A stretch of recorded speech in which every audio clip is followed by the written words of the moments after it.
इसको समझने के लिए ना हमें आम आदमी पार्टी की तारीख को समझना इम्पोर्टेंट है। जैसे जो मैं आपको भी कह रही थी कि कैसे आम आदमी पार्टी का उठी, कैसे ये पार्टी बनी। ये पार्टी बनाई आरएसएस ने। जिस जमाने में बीजेपी इलेक्शंस आफ्टर इलेक्शंस हार रही थी, अडवाणी साहब का दौर था, तो उन्हें लगा कि कांग्रेस को टक्कर देने के लिए उनको एक अच्छा ऑल्टरनेट चाहिए। जिस ऑल्टरनेट में वो इंडिया अगेंस्ट करप्शन को उन्होंने सपोर्ट किया, जहां से निकल के आई आम आदमी पार्टी, जो कि आरएसएस का उनके ऊपर हाथ था। एंड दे और वो उस हिसाब से दे स्टार्टेड प्रोग्रेसिंग। बट ये 2012 की बात है। 2013 में जब कांग्रेस का बीजेपी का कन्वेंशन हुआ गोवा में, जहां उन्होंने नरेंद्र मोदी को प्रोजेक्ट किया for the first time as a prime minister candidate, उसके बाद बीजेपी वालों ने, आरएसएस ने आम आदमी पार्टी से अपना हाथ जो है वो खींच लिया। तो वहां से फिर ये एक इंडिपेंडेंट पार्टी की तरह उभर के आई, और ये कहीं ना कहीं बीजेपी को ही की कंपटीटर जिसको कहते हैं वो बन गई, क्योंकि उनका एक अपना अरविंद केजरीवाल जिसको कहते हैं ना, he grew out of RSS and he created his own party. और ये जो आपकी जो पाकिस्तान में इमरान खान साहब की पार्टी, उन्होंने वहां से इंस्पिरेशन लिया कि मैं, he will not, he will come out, वो ट्रेडिशनल पॉलिटिक्स से बाहर निकल के अच्छी राजनीति जिसको कहते हैं, अच्छी सियासत करने की उन्होंने वो की कि मैं किसी के साथ भी हाथ नहीं मिलाऊंगा, सब मैले हैं। जैसे आपके इमरान साहब ना नवाज शरीफ साहब के साथ हाथ मिलाना चाहते हैं, ना जरदारी के साथ हाथ मिलाना चाहते हैं। Likewise on the same lines Kejriwal ने अपने आप को प्रोजेक्ट किया as an alternate to the people, और इसीलिए उस टाइम उनको एक एक एक रॉटन पॉलिटिक्स या एक fresh lease of life into the political landscape जो है वो केजरीवाल लेके आए। वो प्रॉमिसिंग थे कि मैं कंटेम्प्रेरी पॉलिटिशियंस की तरह नहीं हूँ। मैं वीआईपी कल्चर को उन्होंने कंडेम करने की बात की। उन्होंने कहा कि जो जिस पॉलिटिशियन के पास घर है दिल्ली में, उसको घर लेने की जरूरत नहीं है, उसको गवर्नमेंट व्हीकल की जरूरत नहीं है, उसको सिक्योरिटी की जरूरत नहीं है। हम आम आदमी हैं, we are people from the masses and we will be with the masses. Power में आने के बाद वो तमाम चीजें जो उन्होंने प्रॉमिस की थी वो खत्म हो गई कहीं ना कहीं, और they became like any other political party. And that is where लोग, पर जनता ने उनको 5 साल टाइम दिया और फिर 5 साल टाइम दिया। उसके बाद जब इस ये जो इलेक्शन है, ये the people of Delhi have been felt betrayed. उनको कहीं ना कहीं जो एस्पिरेशन थी, जो उम्मीदें थी आम आदमी पार्टी के साथ, वो उनकी टूट गई। और इसीलिए शायद उन्होंने कांग्रेस बीजेपी में एक बेहतर विकल्प देखा और उन्होंने बीजेपी को चांस दिया, and BJP has come back to power after 27 years।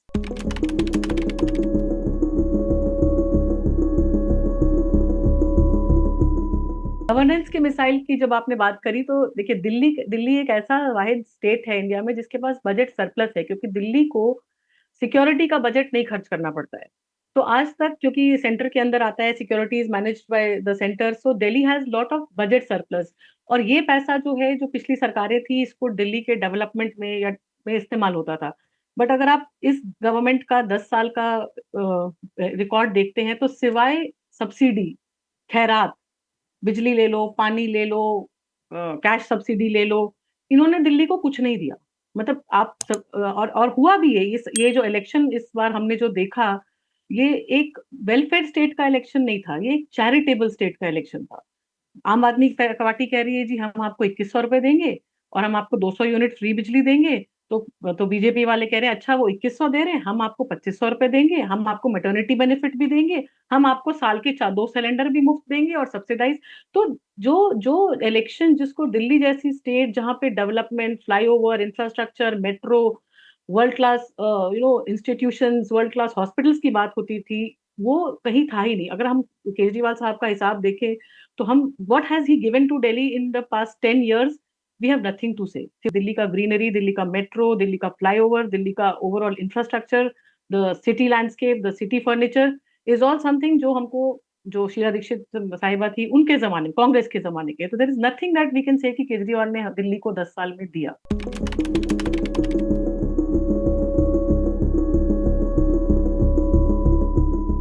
Healthy जमहूरियत, गुड डेमोक्रेसी के लिए थ्राइविंग ऑपोजिशन बहुत अहम होता है, किसी भी डेमोक्रेसी में। तो और इंडिया की डेमोक्रेसी में या इंडिया के पॉलिटिकल सिस्टम में ये कह देना कि ऑपोजिशन का राउट हो गया है या वाइप आउट हो गया है, इज नॉट करेक्ट। आज तक अगर आप पिछले इलेक्शंस देखेंगे तो यही दिल्ली की जनता जो लोकसभा में, जो सेंटर में मोदी को वोट देती थी, वो असेंबली में या म्यूनिसिपैलिटी में बीजेपी को वोट नहीं देती थी। दिस इज आफ्टर 27 ईयर्स वो कांग्रेस को वोट देती आई, जबकि सेंटर में अटल बिहारी वाजपेयी की प्रधानमंत्री रहे, and we had Congress chief minister. अभी भी Aam Aadmi party was in the state and centre में वी हैड, बट ये पहली बार हुआ है कि मतलब इन दिस 2.5 डिकेड्स कि the voter that would not vote for BJP in the assembly has voted for BJP। जहां ऑपोजिशन की जो आप बात कर रहे हैं, अब हमारा नेक्स्ट जो इलेक्शन है, मतलब general election is 4 years from now, और अगला जो इम्पोर्टेंट इलेक्शन अब जो इस साल आना है, that is an assembly election in Bihar, जो कि अभी कुछ टाइम है उसमें। तो यहाँ हमारे ऑपोजिशन के लिए तो डेफिनेटली एक चैलेंज है, to put their house in order. क्योंकि दिल्ली में भी अगर आप देखें तो अरविंद केजरीवाल और कांग्रेस ये कभी एक प्लेन पे आके इकट्ठे इलेक्शन नहीं लड़ सके। क्या पता इस इलेक्शन में अगर they would have fought the election together, तो वो भी कहीं 35 जो हाफ का आंकड़ा है वहां तक पहुंच जाते। कुछ सीटों में केजरीवाल इसलिए हार गए क्योंकि कांग्रेस ने उनके वोट काट दिए। और इसी ये ट्रेंड सिर्फ यहाँ का नहीं है, हरियाणा में हमने देखा, वहां पे आम आदमी पार्टी ने कांग्रेस को डैमेज किया, इस इलेक्शन में कांग्रेस ने आम आदमी पार्टी को डैमेज किया। बट वही है, जैसे कि मैं हमेशा कहती हूँ कि जो इंडियन जमहूरियत है वो बहुत मेच्योर है, और ये gradually it will grow out of BJP, and we hope that अभी जब बिहार के इलेक्शन आते हैं जहाँ पे अगेन जहाँ आम आदमी पार्टी नहीं है, जहाँ आरजेडी है और कांग्रेस है, तो that will be the next test for the opposition on how they fare there to fight the BJP out.